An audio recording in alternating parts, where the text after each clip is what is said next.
Bonsoir à tous, bienvenue à ce flash d'information. À quelques jours de la fête des mères, la styliste Wafa organise un grand défilé de mode alliant culture orientale et africaine. Le défilé a été parrainé par la première dame Dominique Ouattara. Le reportage de Viviane Aimé. La fête des mères sera célébrée le dimanche 27 mai prochain. À quelques jours de l'événement, la styliste modéliste ivoiro-libanaise Wafa Sarkis a organisé ce jeudi 17 avril au Majestic Ivoire un défilé de mode en hommage aux mamans. La première dame Dominique Ouattara, première des mamans de Côte d'Ivoire, a accepté d'en être la marraine. Madame Dominique Ouattara, votre présence est un honneur pour moi et pour toutes les mamans qui sont là aujourd'hui. Aucun mot ne pourra traduire ma reconnaissance. Alors je vous dis simplement merci. Ce défilé est notre petite participation à l'attention que vous portez chaque jour aux femmes de Côte d'Ivoire. Pour ce défilé de mode qu'elle a baptisé affectueusement Mamma Mia, la styliste modéliste a choisi de présenter sa nouvelle collection féminine, mariant le pagne et la dentelle ou encore le voile et des paillettes d'or en diverses tenues de ville, ensemble pantalon, robe de soirée, robe de mariée, une diversité de formes pour célébrer la femme moderne, active mais féminine. Et bel exemple de cette qualité, la première dame de Côte d'Ivoire, Dominique Ouattara, arborait avec élégance un ensemble créé par la styliste modéliste. Elle a félicité la créatrice de mode pour son travail. Mesdames et messieurs, nous sommes ici ce soir afin de soutenir la créativité, la détermination et le talent de Madame Wafa Sarkis qui célèbre ses 10 ans de carrière. Durant ces 10 années, la créatrice n'a cessé de nous émerveiller par la précision de son travail, mais aussi par les aptitudes d'entrepreneur dont elle a su faire preuve au fil des temps.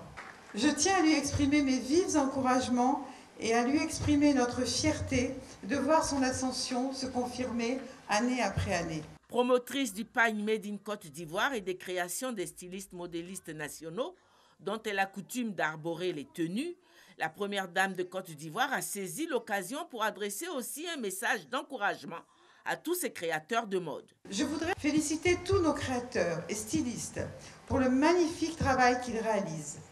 Les modèles que vous créez constituent pour la Côte d'Ivoire une réelle vitrine de promotion de notre culture et de notre savoir-faire.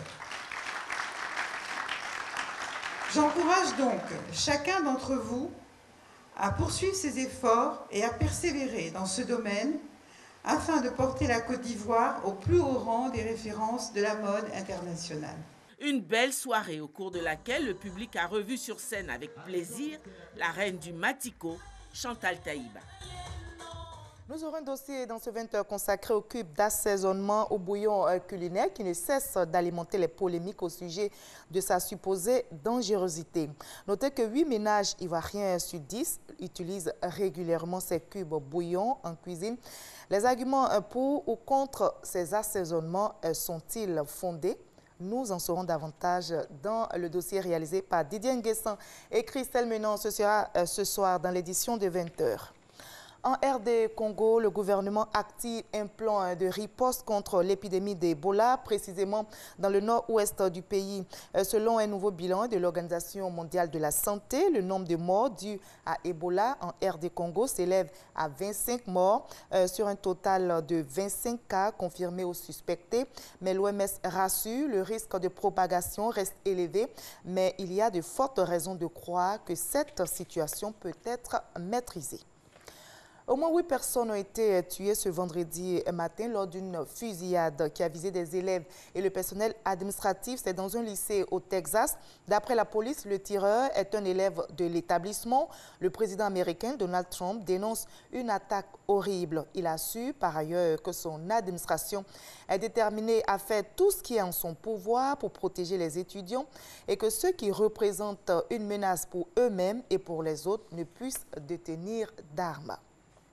On va terminer par le Chili où tous les évêques ont rendu leur démission. La conférence épiscopale chilienne a annoncé ce vendredi que les 34 évêques venus à Rome pour rencontrer le pape François lui ont remis leur démission.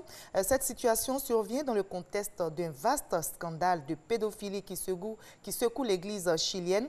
Le chantier est désormais immense pour le pape François qui doit désormais décider s'il accepte cette décision collective, mais peut-être pas de tous ses membres.